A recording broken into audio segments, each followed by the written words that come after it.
Trademark क्या है, किस अदारे से रजिस्टर्ड होता है और इसकी रजिस्ट्रेशन के क्या बेनिफिट्स हैं, ना रजिस्ट्रेशन करवाने के कौन से नुकसानात हैं, इसकी रजिस्ट्रेशन का क्या प्रोसेस है, और अगर आप नॉन प्रोफेशनल लोगों के हत्थे चढ़ जाते हैं तो आपको किन किन डिसएडवांटेजेस कई नुकसानात का सामना करना पड़ता है। अस्सलाम वालेकुम जी, मेरा नाम है शाहिद और आप देख रहे हैं मेरा यूट्यूब चैनल। तो आज के हम टॉपिक के अंदर इंशाल्लाह ट्रेडमार्क को डिस्कस करेंगे। ट्रेडमार्क के हवाले से लोग काफी ज्यादा सवाल पूछते हैं, तो मेरे ज़हन के मुताबिक मेरा सोच थी कि जी मैं इसके हवाले से एक डिटेल वीडियो बना दूं ताकि जितने भी सवाल हैं एक ही वीडियो के अंदर लोगों को तमाम सवालों का जवाब इकट्ठा किया जाए। तो सबसे पहले जी ट्रेडमार्क होता क्या है। ट्रेडमार्क बेसिकली आपके कारोबार की पहचान है कि किस नाम से आप कारोबार कर रहे हैं, जैसे कि लक्स, नाइको, Safeguard, Fair and Lovely, Dove, ये सारे ट्रेडमार्क है। तो ये बेसिकली आपके कारोबार की पहचान होती है। ट्रेडमार्क के रजिस्ट्रेशन किस अदारे से होती है? अदारे का नाम है जी IPO, intellectual property organisation Pakistan. ये एक फेडरल अदारा है और इस अदारे के जो ऑफिस है वो पाकिस्तान में 4 जगह है, इस्लामाबाद, लाहौर, कराची और पेशावर। इसका जो ऑफिस होता है वो जस्ट आप अपनी सहूलत के लिए सिलेक्ट करते हैं, ताकि अगर इनकेस आपको अपने प्रोसेस के दौरान किसी ऑफिस में विजिट करना पड़े तो आपने जो करीबी ऑफिस सेलेक्ट किया होता है, आपकी हेयरिंग और बाकी सारे मामला भी उसी ऑफिस में ही लगते हैं। तो अपनी सहूलत के लिए आप अपना करीबी ऑफिस सेलेक्ट कर लेते हैं। अदरवाइज आप किसी भी जगह से कोई भी ऑफिस सेलेक्ट कर लें, इससे कोई फर्क नहीं पड़ता। सिर्फ आप आने जाने की सहूलत के लिए अपना करीबी ऑफिस सेलेक्ट कर लेते हैं। इसकी रजिस्ट्रेशन के बेनिफिट्स क्या है, आप ट्रेडमार्क क्यों करवाएं? ट्रेडमार्क रजिस्ट्रेशन के मल्टीपल बेनिफिट्स हैं, लेकिन मैं आपको 2-4 मेजर बेनिफिट्स बताऊंगा। जैसे कि सबसे मेन बेनिफिट है, जब आप ट्रेडमार्क को रजिस्टर करवा लेते हैं तो आप अपने नाम को सिक्योर कर लेते हैं कि आपका वो नाम मार्केट में अगर आपने रजिस्टर्ड करवा लिया है तो वो नाम कोई और बंदा मार्केट में यूज नहीं कर सकता। अगर यूज करेगा तो आप उस बंदे के खिलाफ बाकायदा कानूनी कार्रवाई अमल में ला सकते हैं।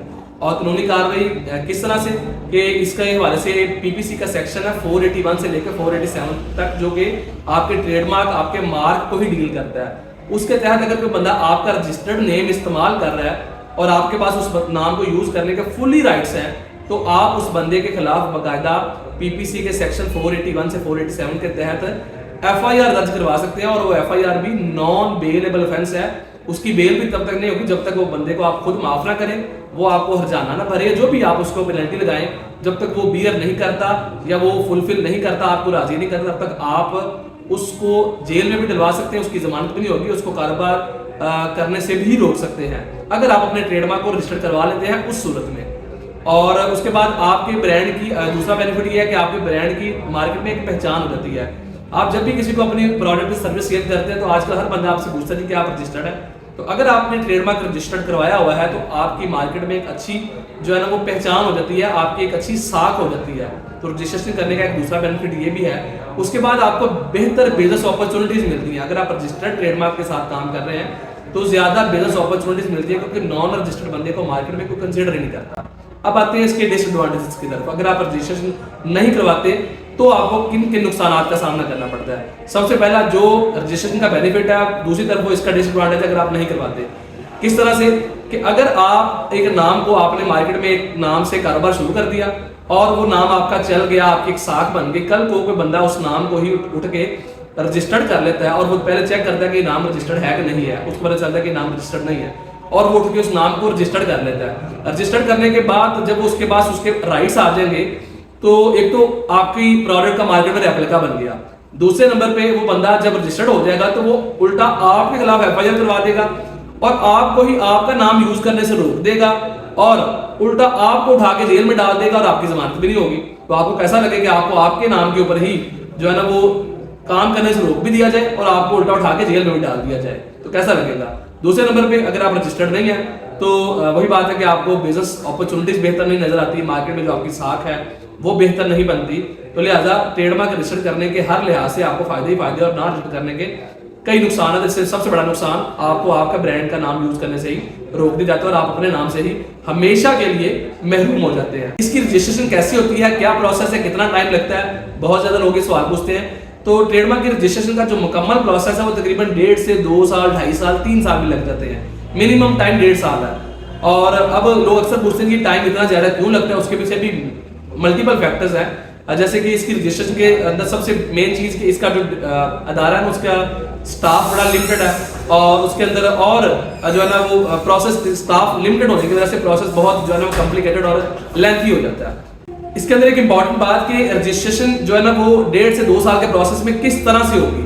तो ये बेसिकली 2 हिस्सों के अंदर मैं इसको डिवाइड करता हूँ। पहला स्टेप 1.5 से 2 महीने का होता है। जो 1.5 से 2 महीने वाला स्टेप है उसके अंदर भी 2 स्टेप्स हैं। पहले आप नाम को सर्च करते हैं, चेक करते हैं आया कि जो नाम भी आप रजिस्ट्रेशन के लिए अप्लाई करना चाहते हैं वो नाम अवेलेबल भी है। ऐसा तो नहीं कि वो नाम पाकिस्तान में पहले से ही किसी और बंदे ने रजिस्टर्ड करवा लिया हो। तो अगर वो नाम पहले से रजिस्टर्ड होता है तो वो नाम आपको नहीं मिलता, वो नाम फ्यूचर में जाके रिजेक्ट हो जाता है। शुरू में अप्लाई तो हो जाता है लेकिन आगे जाके जब आईपीओ उसको चेक करेगा अपने एग्जिस्टिंग रिकॉर्ड के साथ तो वो नाम आपका रिजेक्ट कर दिया जाएगा, खारिज कर दिया जाएगा। और अगर आपका नाम आप सर्च के लिए अप्लाई करते हैं, सर्च करने के भी 2 तरीके हैं। पहले आप सर्च करने के लिए ऑनलाइन एक एप्लीकेशन भी डाल सकते हैं। पहला तरीका जो है ऑनलाइन एप्लीकेशन के लिए फॉर्म अप्लाई होता है TM55। इन तमाम फॉर्म्स के हवाले से मेरे YouTube चैनल के ऊपर ऑलरेडी वीडियोस मौजूद है। TM55 के ऊपर, TM01 के ऊपर, उसके बाद TM16 के ऊपर, TM11 के ऊपर, ये तमाम फॉर्म के ऊपर मेरी डिटेल में वीडियो मौजूद है। उन वीडियोस के लिंक भी आपको इस वीडियो डिस्क्रिप्शन में मिल जाएंगे। अच्छा जी, तो सबसे पहले नाम आप सर्च कर रहे थे, सर्च करने के लिए TM55 फॉर्म अप्लाई होता है। उसकी 1000 रुपये फीस होती है और उसकी 15 से 20 दिन के बाद रिपोर्ट आती है। उस रिपोर्ट के अंदर आपने जो भी नाम अप्लाई किया उसका बताया जाता है कि ये नाम अवेलेबल है नहीं है, ये इस नाम जैसे और कौन कौन से नाम मार्केट में ऑलरेडी अप्लाई हुए हुए हैं। तो उस रिपोर्ट को देखते हुए आपको आइडिया होता है कि ये नाम अवेलेबल है नहीं है।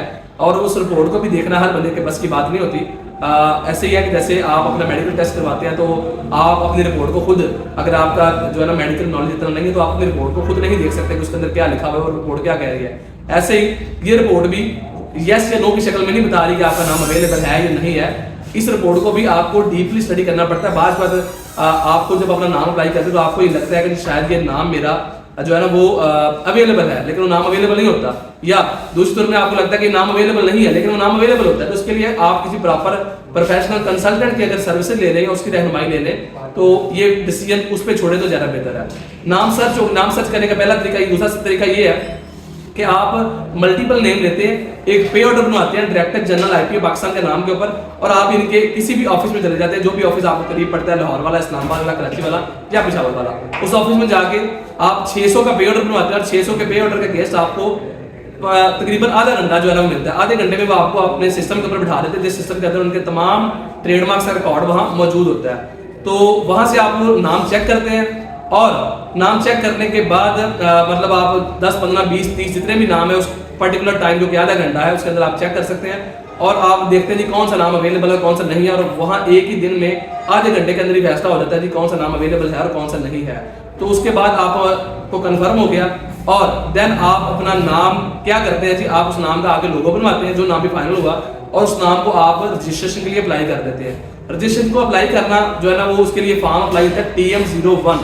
TM01 की फीस है 3000 रुपए और जब आप अप्लाई कर देते हैं तो तकरीबन उसके 1 महीने के बाद, 1 से सवा महीने के बाद आपको एक्नॉलेजमेंट लेटर जारी कर दिया जाता है। उस लेटर की बेस के ऊपर आप काम शुरू कर सकते हैं। एक्नॉलेजमेंट लेटर को मार्केट में लोग इनिशियल ट्रेडमार्क लेटर भी कहते हैं, इनिशियल ट्रेडमार्क नंबर भी कहते हैं या कुछ वकील हज़रात उसको कच्चा पेपर या कच्चा कागज भी कहते हैं। उस लेटर की बेस के ऊपर आप अगर नाम आपने मतलब चेक भी कर लिया और उसके बाद आपको उसका एक्नॉलेजमेंट लेटर भी आ गया तो आप मार्केट में काम शुरू कर सकते हैं। आपकी जो प्रोडक्ट है या सर्विस है उसको आप सेल भी कर सकते हैं, एडवर्टाइज भी कर सकते हैं। अपनी जो भी आपका लोगो है, जो भी आपका मार्क है, उसके अपर राइट साइड पे छोटा सा आप TM लिख सकते हैं लेकिन आप R नहीं लिख सकते क्योंकि R आप तब लिखेंगे जब आपको मुकम्मल रजिस्ट्रेशन का सर्टिफिकेट मिल जाएगा जो कि 1.5 से 2 साल के बाद मिलता है। तो यहाँ तक के प्रोसेस के बाद आप TM लिख सकते हैं और काम शुरू कर सकते हैं।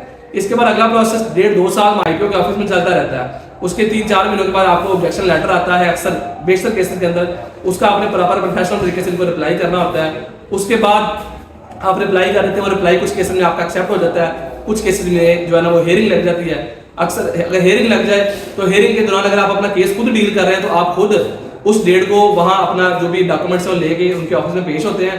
अगर आप खुद नहीं जाना चाहते तो आप अपने बिहाफ पे किसी वकील को, अटॉर्नी को भी पावर ऑफ अटॉर्नी दे के उसको भी ऑफिस में उस दिन भेज सकते हैं और वो आपके बिहाफ पे वहाँ जाकर जो भी बातचीत करता है, अगर आपका जो रिप्लाई आपने जमा करवाया है वो वैलिड है तो आपका केस मजीद आगे प्रोसीड हो जाता है। अगर रिप्लाई वैलिड नहीं है तो आपका केस वहीं रिजेक्ट हो जाता है। अगर आपका केस एक्सेप्ट हो जाता है तो आपको लेकर लेटर आ जाता है कि आपका केस एक्सेप्ट हो गया है। उसके बाद आपका केस पब्लिश कर दिया जाता है उनके ई-जर्नल के अंदर। इनका ई-जर्नल इनकी वेबसाइट के ऊपर मौजूद होता है और उस ई-जर्नल के ऊपर आपका केस 6 महीने तक पब्लिश रहता है कि जी अगर किसी को जनरल पब्लिक में से, आम आवाम में से किसी को अगर एतराज है इस केस के ऊपर तो वो अपना एतराज उठा सकता है। अगर किसी को एतराज होता है तो वो आपके केस के खिलाफ एतराज उठा देता है और उसके बाद आपको उसको भी डिफेंड करना पड़ता है। अगर आप खुद डील कर रहे हैं तो आप खुद जाते हैं उसको डिफेंड करने, उधर से उनका वकील या वो बंदा आता है जिस दिन हियरिंग लगती है आपकी या अपोजिशन लगती है, और इधर से जो है ना आप जाते हैं या आपका वकील जाता है। तो वो अपोजिशन भी कुछ केसेस में लग जाती है, किन केसेस में लगती है, कुछ स्पेशल केसेस में जहां आप किसी ऐसे ब्रांड को रजिस्टर करवाने की कोशिश कर रहे हैं जो कि ऑलरेडी रजिस्टर्ड है या उस जैसा नाम ऑलरेडी रजिस्टर्ड है, तो फिर उन केसेस के अंदर आपको अपोजिशन का सामना भी करना पड़ सकता है और उस अपोजिशन को आपको डिफेंड भी करना पड़ता है। जिस बंदे के आर्गुमेंट ज़्यादा स्ट्रांग होते हैं, आईपीओ का जो नुमाइंदा रजिस्ट्रार है वो उसके हक में केस कर देता है। तो अपोजिशन में भी आपका केस गुजर गया, अगर मतलब वहां रिजेक्ट हो गया तो फिर कहानी खत्म। अगर वहां से आपका केस एक्सेप्ट हो गया, आगे प्रोसीड हो गया, तो 6 महीने तक आपके केस ने ई जर्नल के अंदर वेट करना है। जैसे वहां से केस आपका मुकम्मल होगा तो देन उसके बाद आपको एक डिमांड नोटिस आता है जिसकी शक्ल में आपको कहा जाता है कि अब आप TM11 फॉर्म जमा करवाएं और उसकी 9,000 रुपये फीस होती है वो जमा करवाएं। जैसे आप TM11 उसकी 9,000 फीस जमा करवाते हैं, उसके चंद महीनों के बाद 1 से 2 महीनों के बाद आपको फाइनल रजिस्ट्रेशन का सर्टिफिकेट आपके दिए गए एड्रेस के ऊपर भेज दिया जाता है। इसके अंदर अगर आपके जो पहली एप्लीकेशन डाली उसके अंदर आपका कोई क्लैरिकल एरर हो गया, कुछ इस तरह का मसला हो गया, उसको आप ठीक करना चाहते हैं तो उसके लिए TM16 का फॉर्म जो है ना वो लगता है। और उसके अलावा अगर आपकी एप्लीकेशन अबंडेंट होने जा रही है, आप उसको बहाल करना चाहते हैं, उसके लिए TM57 का फॉर्म लगता है। अगर आपने अपने केस को जो है ना वो ऑनरशिप ट्रांसफर करना चाहते हैं रजिस्ट्रेशन के प्रोसेस के दौरान ही, फिर उसके लिए आपका TM16 ही लगता है। अगर रजिस्ट्रेशन हो गई उसके बाद आप ट्रांसफर करना चाहते हैं तो उसके लिए TM22 लगता है। तो इन तमाम टॉपिक्स के ऊपर एक TM50 जिनकी मैं बात कर रहा हूँ, इस सारे टॉपिक्स के ऊपर मेरी वीडियोस मौजूद है, उन वीडियोस के लिंक आपको इस वीडियो के डिस्क्रिप्शन में भी मिल जाएंगे। अब इसके बाद फाइनल बात है कि अगर आप नॉन प्रोफेशनल लोगों से ट्रेडमार्क के रजिस्ट्रेशन का प्रोसेस करवाते हैं तो आपको क्या नुकसान होता है।